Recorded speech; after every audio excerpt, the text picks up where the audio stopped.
termina nuestra primera clase y te voy a dar la rúbrica del hada 1. Entonces, esa primera hada vale 10, la segunda hada ya vale 15 y la otra también vale 15. Y ya se hacen los 40 de las tareas, más el 30 del portafolio, ya se hacen un 70.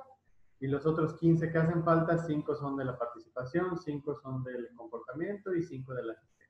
Entonces tú solamente por llegar temprano y venir a clase y leer o participar, pues ya tú ya estás teniendo esos 15 puntos. De todas maneras, te digo, ya el sábado es nuestra última clase. Entonces yo cuando mucho el domingo les estoy dando su resultado. Ustedes van mandando sus tareas y siempre al correo lo mandamos todo y ya cualquier cosa pues me pueden escribir. Bueno, según yo le admití a Naomi, pero creo que se está uniendo todavía. ¿Solo esta debes, Julie? ¿Mande? ¿Solo esta debes? No. ¿Y cuál otra? Proyectos de carrera y Ah, con Mariana, ¿no? sí, diseño. Ah, bueno, las optativas, ¿no? Sí. Bueno, eso es fácil. Sí, sí me comentó la maestra Mariana. Creo que esta Naomi tiene problemas con su conexión. Porque como que se une y se sale. Entonces, bueno, lo primero que vamos a ver hoy es cómo es dinámica de la naturaleza. Solo tenemos 3 clases, entonces no lo vamos a poder ver todo. Entonces vamos a empezar con lo que es la parte de evolución, especiación. Y ya bueno, los temas subsiguientes ya los vamos a dividir en, por ejemplo, la parte de los ecosistemas.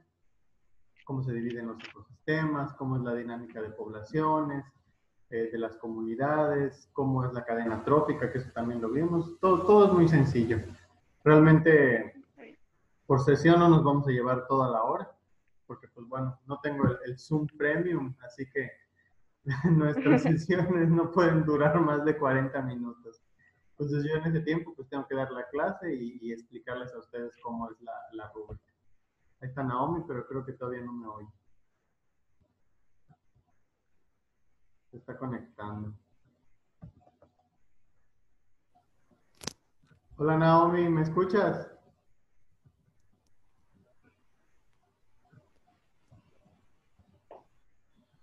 ¿Me escuchas, Naomi? Sí, profe. Ok, le estaba comentando a Julie más o menos cómo vamos a llevar el acompañamiento. Entonces, así súper rápido te voy a comentar. Ya sabes que lo máximo son 85 que podamos sacar. Entonces, de esos 85, 40 son tus tareas. La tarea que les voy a dejar siempre al final de la clase son 3, ¿no? Por las 3 clases que tenemos. Entonces, hoy vemos tema, les dejo su primera tarea. Esta primera hada vale 10 puntos. Mañana vemos otro tema, les dejo otra hada. Esa vale 15 y la del sábado también vale 15. Con eso ya se hacen 40 puntos. Al final ustedes hacen un portafolio de evidencias juntando estas tareas con su portadita, ya saben cómo. Y eso vale 30 puntos. Así se hacen los 70. Y los otros 15 que restan son de la participación, la asistencia y el comportamiento. Entonces, tratamos de venir siempre temprano, llegar a tiempo y pues ya con eso ustedes ya tienen sus 15 puntos. La verdad no creo que tengamos mayor problema. Está muy sencillo.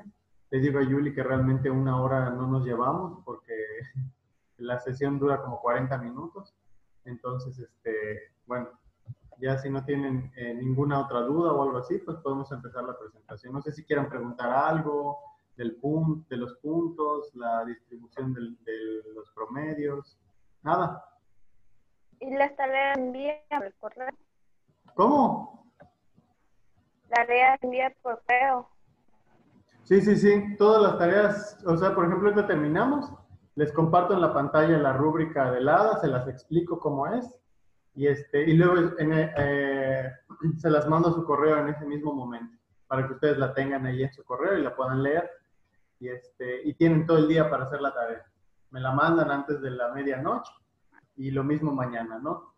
Damos la clase, al final de la clase les explico cómo es la tarea, y les mando la rúbrica a su correo para que tengan todo el día para hacer. Y ya ustedes apenas lo terminen, me lo mandan a sus correos y de preferencia que lo hagan en digital, siempre es mucho más fácil. Y siempre son cosas sencillas, ¿no? Cuadros comparativos, cuadros sinópticos, o cuando mucho algún mapa mapa mental, que ya saben que es pura imagen. Entonces, les voy a compartir de una vez la presentación. Ya saben ustedes que dinámica de la naturaleza es continuación de seres vivos. En los seres vivos nosotros veíamos más cuestiones como los niveles de organización, aprendimos de los diferentes grupos, por ejemplo, de los animales, de las plantitas, de las bacterias, los hongos. Y bueno, aquí en dinámica de la naturaleza, pues como nosotros ya vimos eso, ya ahora ya toca ver partes más como de procesos. Por ejemplo, como la evolución, cómo se hacen las especies, cómo funciona un ecosistema, cuáles son los componentes de un ecosistema que lo hacen funcionar, todo eso que vimos en la clase. Entonces, con eso vamos a empezar. De hecho, nuestro primer tema, no sé si alcanzan a ver la presentación, ahorita se las voy a proyectar. La primera es la evolución. Es muy sencillito, la presentación es un poco larga, pero no la vamos a ver toda, vamos a ver nada más lo más importante. Entonces, dice ahí, ¿puedes leer esto, Julie, porfa? Pertenece a la misma especie aquellos individuos semejantes en que potencia pueden reducirse entre sí, original, a su vez, descendientes fértiles. Esa es la definición de una especie. Si nosotros pensamos en el origen de la biodiversidad, la biodiversidad se define como las especies, ¿verdad? Entonces, ¿qué es una especie en general? Es un grupo de organismos o son organismos que más bien pertenecen a un mismo grupo, ¿ok? Y la característica de estos organismos es que pueden reproducirse entre sí y dar descendencia fértil. De hecho, el ejemplo que yo siempre les daba en clase, no sé si se acuerdan, es el de el caballo y el burro, ¿no? Por ejemplo, sabemos que el caballo y el burro pertenecen a la misma familia de animales, pero uno es de un género diferente al otro. O sea, son especies diferentes. Entonces, por ejemplo, aunque ellos se puedan reproducir, porque tienen compatibilidad, pues el hijo del burro y el caballo es una mula, y la mula pues es estéril, porque aunque pudieron dar ese hijo pues no es fértil, ¿ok? Entonces ahí rompe la definición de especie. Ya, por ejemplo, si un caballo se cruza con un caballo, sabemos que va a dar un caballito que seguramente también es fértil. Y lo mismo con el burro, ¿no? Si se cruza un burro con una burra, pues lo mismo. Van a dar un burrito, una burrita que seguramente también es fértil. Pero para que eso ocurra, tienen que ser de la misma especie. Entonces, ¿cómo definimos especies? Son organismos que pertenecen al mismo grupo y que pueden dar descendencia fértil. Entonces ahí sale la imagen de una tortuguita y tiene un signo de pregunta, ¿no? Las tortugas japonesas, que son estas de los acuarios, no es que no sean fértiles, pero por lo general, como las reproducen a gran escala, tienen esa pequeña característica de que, pues bueno, muchas veces son de diferentes especies, aunque se parezcan mucho, y pues sus descendientes ya no son fértiles. Tampoco a los que venden las tortuguitas les conviene que la gente esté teniendo más tortugas y que puedan ellos crear su propio negocio, ¿verdad? Si ellos que puedan vender la tortuga. Entonces, más o menos algo así. No sé si alguien tiene alguna duda hasta aquí, ¿todo bien? Ok, voy a poner la siguiente. Entonces, Naomi, ¿puedes leer, por favor? Sí, el hecho de la evolución. La evolución como cambio gradual en las características de las especies a lo largo del tiempo es un hecho observable, incuestionable. El registro fósil, cambios identificados debidos a modificaciones en el medio. Así es, tal como platicamos igual en clase cuando vimos la parte de evolución. La evolución, pues sabemos que no es de una semana a otra ni de un día para otro, ¿verdad? Por ejemplo, la forma que nosotros tenemos como humanos hoy en día, pues sabemos que no de repente un día nacimos así ya con piernas y con brazos diferentes, ¿no? Sino que primero éramos muy parecidos a los primates y conforme fue pasando el tiempo, pues nosotros fuimos cambiando, fuimos evolucionando y fuimos adquiriendo formas diferentes, nuestro cerebro también evolucionó. Entonces, sabemos que es un cambio que se le dice que es gradual, porque obviamente es lento y va a lo largo de todo el tiempo. ¿Por qué dice ahí que es incuestionable? Dice ahí registro fósil y cambios identificados en modificaciones del medio. Así es. Una forma de que nosotros tenemos para comprobar que realmente existe la evolución, pues es nuestro registro fósil, ¿verdad? Porque si, por ejemplo, nosotros solamente tuviéramos constancia de lo que podemos ver, o sea, de lo que vemos todos los días, pues no sabríamos si la evolución existe. A lo mejor tendríamos muchas teorías de cómo se originó la vida, pero no tendríamos algo en concreto. Pero gracias a que hemos encontrado fósiles de nuestra propia especie como humanos, de otros animales de hace muchos años, sabemos que existieron y que obviamente, aunque hoy siguen existiendo, no tienen la misma forma que tuvieron hace millones de años, sino que fueron cambiando a lo largo del tiempo. De hecho, si ustedes recuerdan el video que les mostré en clase, tenía esta característica, ¿no? Vimos que había un personaje que era Wallace, que viajó a unas islas en el sur de América y se encontró con el cadáver de un perezoso que era gigante, ¿no? Que pesaba muchas toneladas, estaba muy grande. Nosotros sabemos que los perezosos pues no son tan grandes, ¿verdad? Son animales pues casi del tamaño de un perro, ¿no? Y ese pues estaba triplicado en tamaño. Y sin embargo, aunque ese animal ya no existe, sabemos que era el perezoso que existió hace muchos millones de años y evolucionó en el perezoso que conocemos hoy en día. Gracias al registro fósil sabemos que existió una evolución, ¿ok? Dice igual ahí que son cambios identificados debidos a modificaciones en el medio. Así es. ¿Por qué? ¿Cómo es que cambia una especie o por qué evoluciona una especie? Porque muy probablemente se tiene que adaptar a cómo cambia el mundo. El mundo también evoluciona y el ambiente también. Entonces, yo creo que sería muy difícil que un perezoso gigante existiera hoy, porque a lo mejor ya no tendría el mismo lugar donde poder vivir.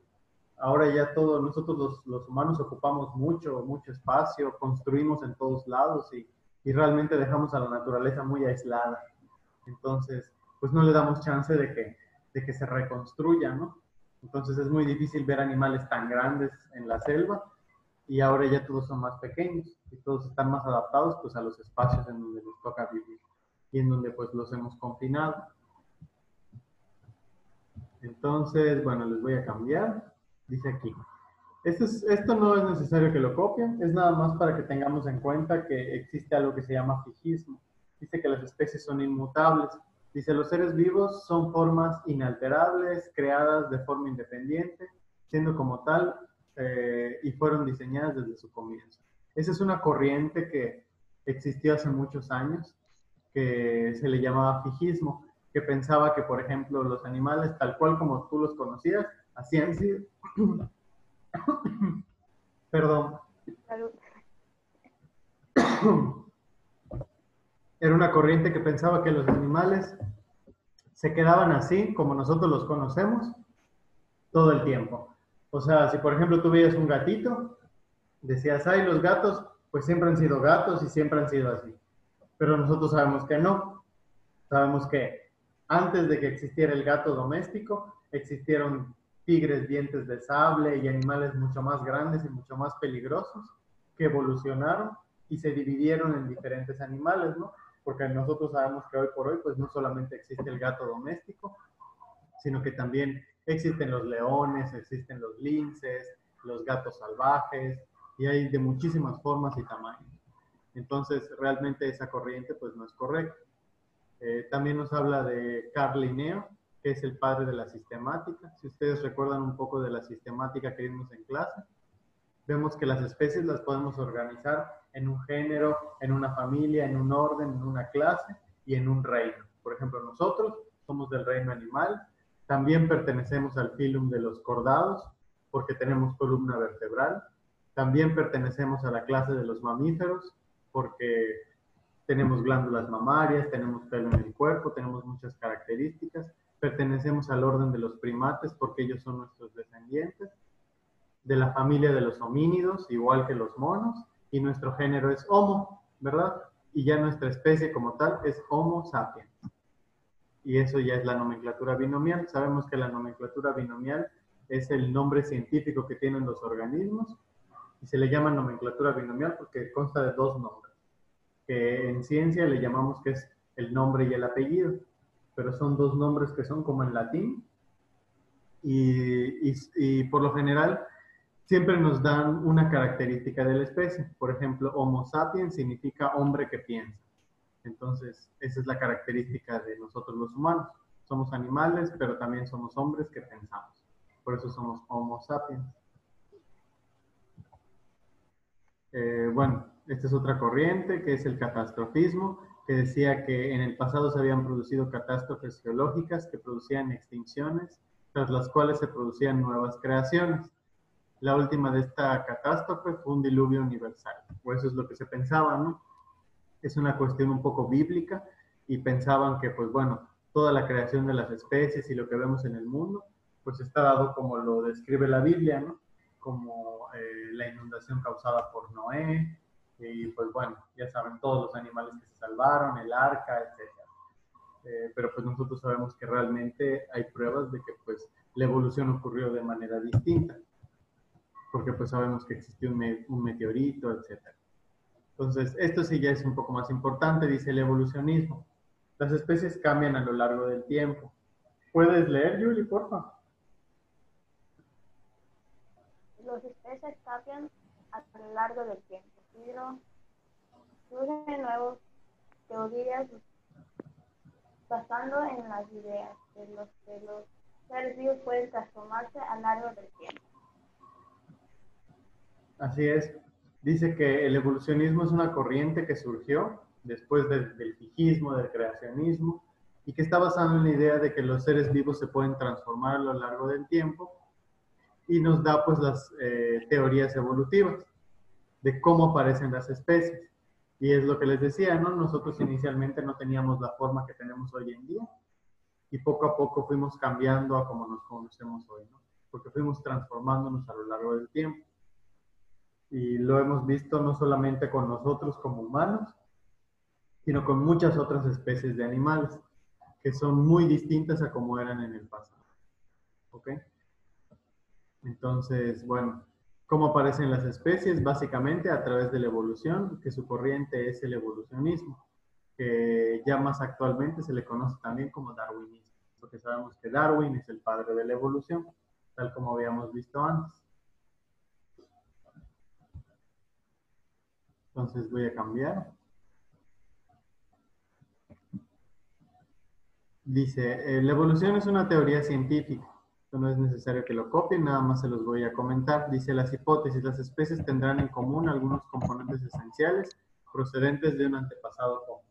Pues sí, todas las especies al final, con respecto a su evolución, no importa cuál es su origen, siempre tienen un ancestro en común. Por ejemplo, es el ejemplo de los gatos, ¿verdad? Nosotros sabemos que hoy existen linces, leones, tigres, leopardos, gatos domésticos, y todos ellos se parecen porque si nosotros los situamos en un árbol genealógico, al final ese árbol tiene un tronco y ese tronco es su antepasado común. O sea, ¿cuál es el animal del cual se derivan todos los gatos que conocemos hoy en día?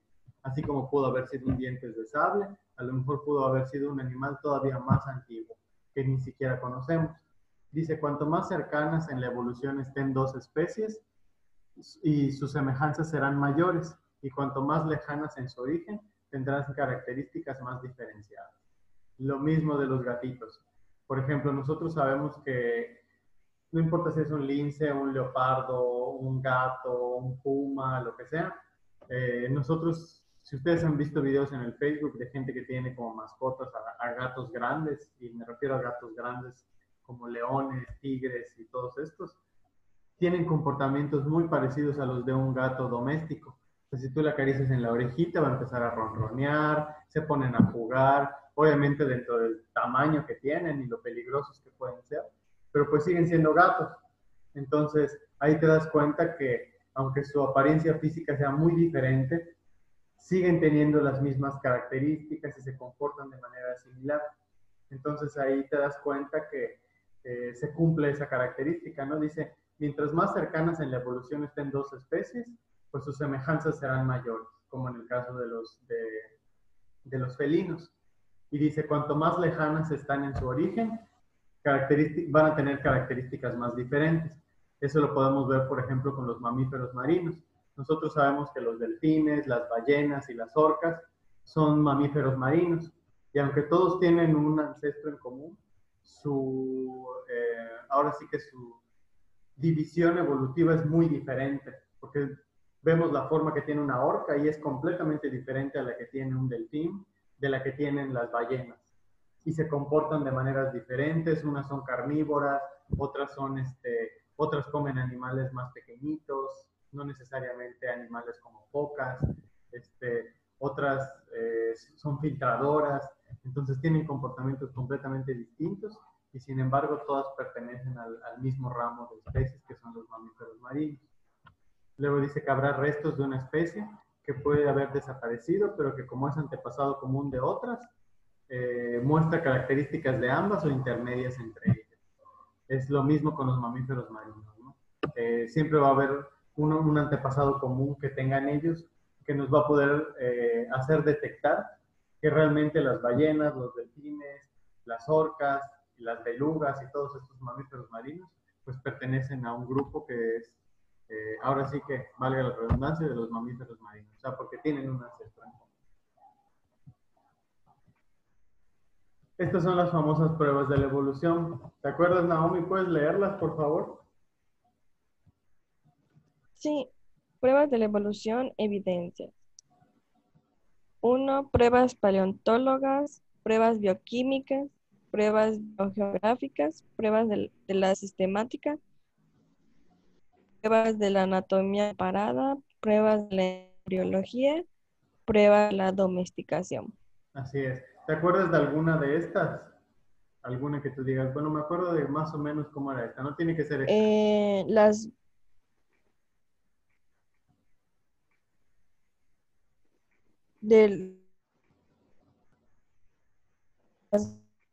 domésticas como los gatos, o sea, los animales que tenemos en casa, ¿no?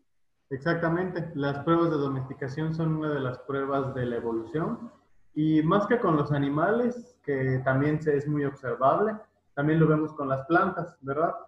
Muchas de las plantas que nosotros nos comemos hoy, por ejemplo, un tomate, una cebolla, una zanahoria, una manzana, son un ejemplo de una prueba de domesticación. Nosotros sabemos que, al igual que los animales, las plantas han sufrido evolución. Y bueno, la manzana que nos comemos hoy en día no siempre tuvo esa forma. A lo mejor antes era una planta más pequeña, un fruto que a lo mejor no era tan comestible y evolucionó gracias a que nosotros la fuimos domesticando. Hoy por hoy sabemos que existen plantaciones de árboles de manzana y que muy probablemente todas las manzanas van a nacer al mismo tiempo y van a tener casi la misma forma, el mismo sabor. ¿Ok? Precisamente porque ya nosotros los humanos hemos domesticado a la planta y la hemos hecho evolucionar para que tenga las características que nosotros deseamos. Así cuando la plantita vaya a dar sus manzanas, pues nosotros ya sabemos que va a ser una manzana roja, una manzana verde, una amarilla, y ya sabemos qué sabor va a tener porque nosotros la hemos domesticado para que evolucione de esa manera. Entonces es una prueba de la evolución. Yuli, ¿de cuál otra te acuerdas?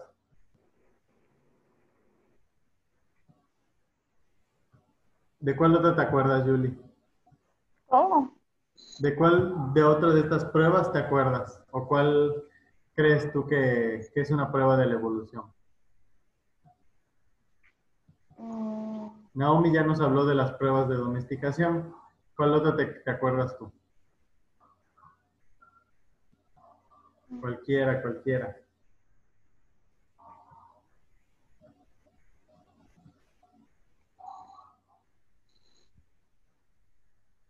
Tenemos la sistemática, la bioquímica, la paleontológica, anatomía comparada, embriología.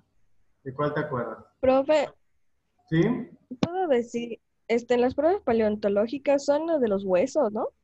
Exactamente. Sí. Las pruebas paleontológicas son el registro fósil y de hecho esa es pues ahora sí que la más importante, porque nosotros podemos decir que, ay, sí, nosotros venimos del mono, ¿no?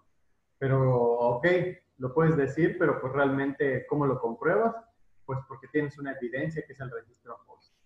Entonces, esos fósiles, ahora sí que es la evidencia más fehaciente de que existe la evolución. De hecho, habíamos visto en clase que todas esas 7 son muy buenas, pero la más segura y la más eficiente siempre son las paleontológicas, porque es el registro tangible de que existió la evolución, porque están los huesos, los cráneos, los restos, y sabemos que es la más importante.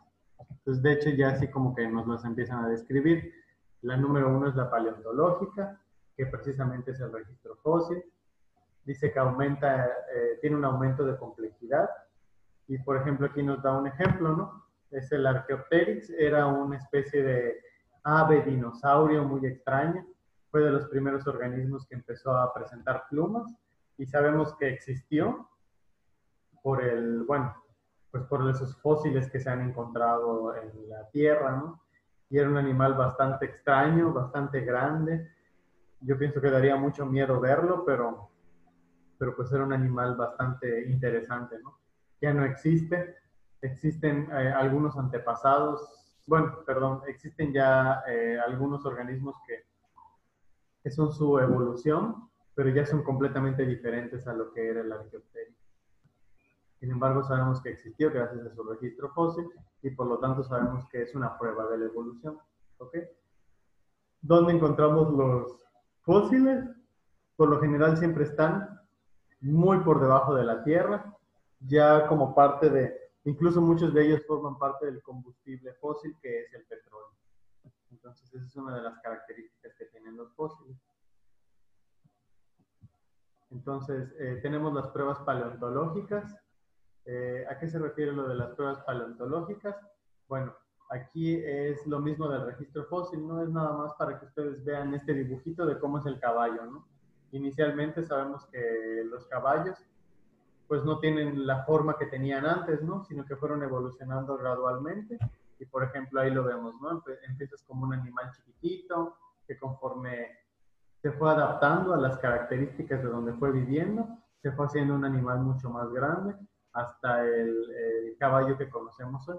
De hecho, por ejemplo, vemos que en el periodo Eoceno tenía una forma, en el Oligoceno tenía otra, hasta el Pleistoceno, que ya es nuestra época actual, ya vemos que ya tiene la forma de un caballo que nosotros conocemos ya de manera característica. Incluso antes ni siquiera tenían la pezuña, tenían como deditos, y esos deditos se fueron juntando en una sola estructura hasta formar la pezuña, que es lo que conocemos hoy en día.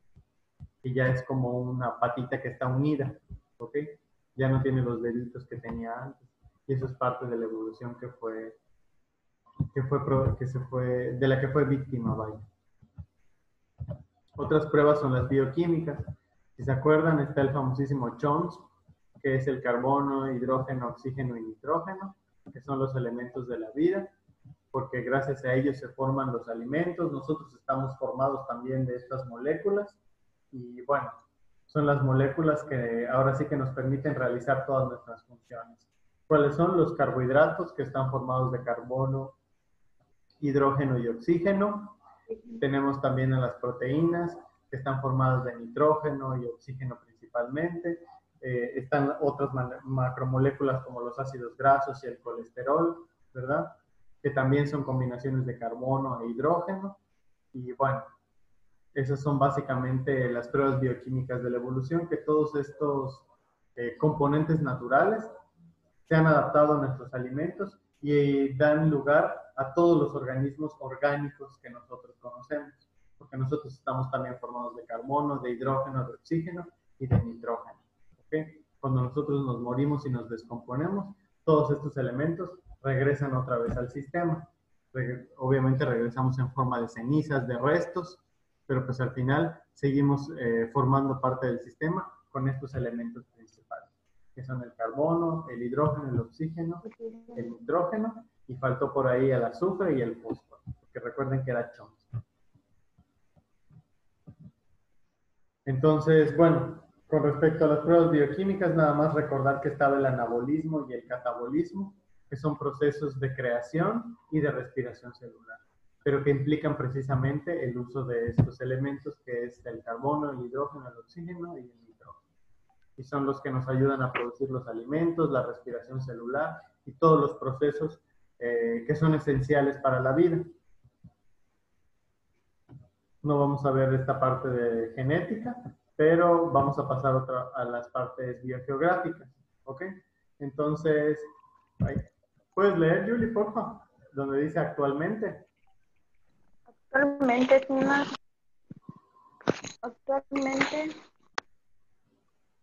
unas diferentes en continentes separados, pero con antepasados comunes. Ejemplo, llama Y dromedario. Dromedario. Ajá, descienden del Coebrotarium que vivió hace 30 millones de años. Así es, vamos a ver que ustedes saben que al principio los continentes no estaban como los conocemos hoy, sino que era como lo vemos en esta imagen, ¿no? Era una masa de tierra que conforme fueron pasando los años, se dividió a lo que conocemos hoy como los 5 continentes, ¿ok? Y en cada uno de esos continentes, los animales se separaron y vivieron en diferentes regiones. Entonces, nosotros sabemos hoy por hoy que la llama y el dromedario, para si ustedes no saben, una llama es, bueno, la pueden buscar en internet, es como un caballito muy chistoso con un cuello muy largo, ¿no? Como el de las locuras del emperador. Esa es una llama. Y el dromedario es como un camello, pero que tiene, si no me equivoco, creo que solo tiene una joroba. Pero entonces ellos, tanto la llama como el dromedario, son antepasados, son especies similares y tienen un antepasado común, ¿ok? ¿Cómo es que se dividieron? Precisamente por esos cambios biogeográficos. Al vivir ellos en regiones diferentes, eso los obligó a evolucionar de manera diferente, aunque vinieran de un antepasado en común, ¿ok? Obviamente las llamas sabemos que viven más hacia la zona de Perú, ¿ok? Del sur de América, y los dromedarios son más característicos de África, Europa y sus alrededores.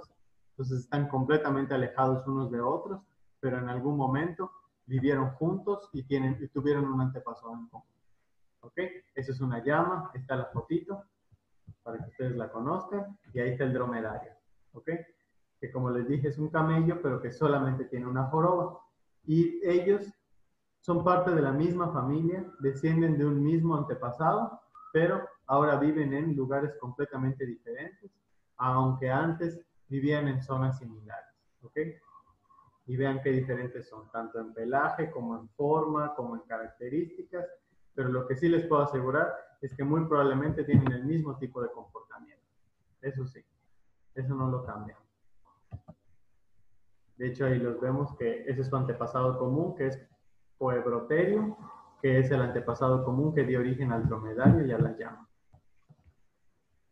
Las pruebas sistemáticas simplemente son las pruebas de árboles filogenéticos que nos demuestran que hubo evolución a través de los diferentes registros fósiles y de cómo fuimos cambiando como especie.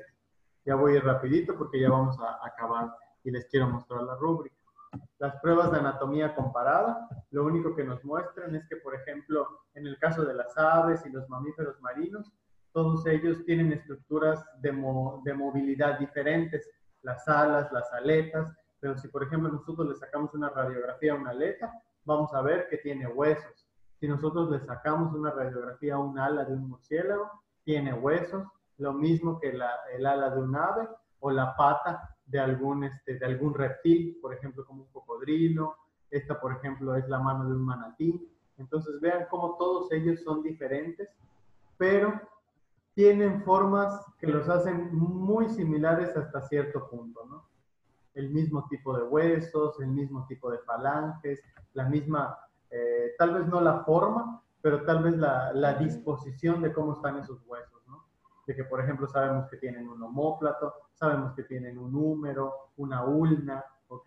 Que tienen las falanges, que son los huesitos más chiquititos, igual que nosotros. Ya solo por eso sabemos que es anatomía comparada y provenimos de lo mismo, ¿ok? Ahí están las alas de la mariposa y el ave, ¿ok? Los órganos vestigiales, que son órganos que ya no sirven para nada. Las pruebas de embriología solamente nos mencionan que nosotros en algún punto, todos los animales, provenimos de un ancestro en común. ¿Por qué? porque no importa si tú eres pez, si eres reptil o si eres mamífero, siempre cuando tú te estás testando y te conviertes en un embrión, tienes una forma muy similar a la de otros organismos. Vean cómo estos embriones se parecen muy al principio y conforme ellos van creciendo, se van diferenciando en animales completamente diferentes. Vean, por ejemplo, cómo es un humano, cómo es un conejo, este es un caballito, me parece, este creo que es un cerdo, este es un pollito, una tortuga, una salamandra y un pez, ¿ok? Estos ya son sus etapas finales, pero vean cómo arriba, este es, por ejemplo, aquí, todo esto es el humano. Vean cómo el humano al principio se parece al conejo, se parece al caballo, se parece al cerdo, ¿ok? Todos estos son animales diferentes y vean cómo en su primera etapa de vida están igualitos. Ni siquiera puedes distinguir cuál es cuál. A partir conforme va pasando los meses, ya más o menos empiezas a ver qué forma tienen y ya en sus últimas etapas de gestación, ya es cuando empiezan a diferenciarse en los diferentes animales. Y esa es una prueba de la evolución, que al principio de nuestra vida todos los embriones se parecen. ¿Ok? Ahí está, para que vean cómo nos vamos diferenciando. Las pruebas de domesticación es lo que ya platicamos de los animales domésticos y las plantas, ¿verdad? Por ejemplo, aquí está el ejemplo del lobo. El lobo es ahora sí que el antepasado común de todos los perros de raza que nosotros conocemos y de los callejeros también. Y sabemos que gracias a la domesticación que les dimos han ido cambiando a las diferentes razas de perros que conocemos, pero todos descendieron de uno que es nuestro lobo, ¿ok? Esto ya no lo vamos a ver, de hecho ya lo que les voy a mostrar ahora, les voy a compartir en pantalla lo que es la rúbrica de la tarea y se las voy a explicar rápidamente. De todas maneras, ahorita que termine la clase me voy a ir para mi correo y se las voy a mandar para que ustedes la tengan y empiecen a hacer su tarea. Lo que tenemos que hacer, ahí están sus nombres, este es el A número 1, es un cuadro comparativo de los tipos de especiación, ¿ok? ¿A qué me refiero con los tipos de especiación? Realmente vamos a hacer un cuadro comparativo, pero de las pruebas de evolución, ¿ok? A eso me refiero con tipos de especiación. Ustedes lo pueden hacer en un Word, lo pueden hacer en PowerPoint, lo pueden hacer en Canva, como quieran. Entonces, por ejemplo, si lo hacen en Word, es un cuadro, ¿no? Y pones ahí pruebas de evolución, por ejemplo, o tipos de especiación. Y, por ejemplo, pones pruebas bioquímicas, describes qué son y pones un ejemplo. Después, pruebas de domesticación, describes cuál es y pones un ejemplo, ¿ok? Y lo mismo, recuerden que son 7, son las embriológicas, las de domesticación, las de anatomía comparada, las biogeográficas, las bioquímicas y ahí ya se me fueron las otras dos. Pero bueno, de todas maneras les comento que la clase la estoy grabando. Ahorita que termine la sesión, voy a subir el video a YouTube. Hay una página que es la página de la escuela, que está en YouTube.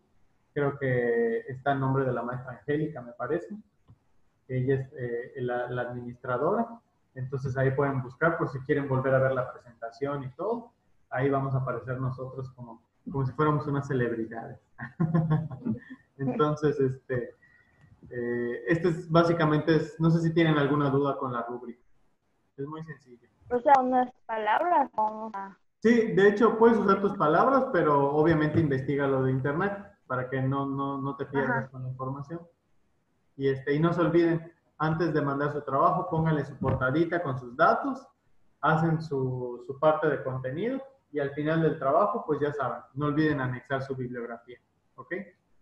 Así como un trabajo común. Y apenas lo tengan, me lo mandan al correo. Ahorita les voy a mandar la rúbrica, pero pues es nada más un cuadro.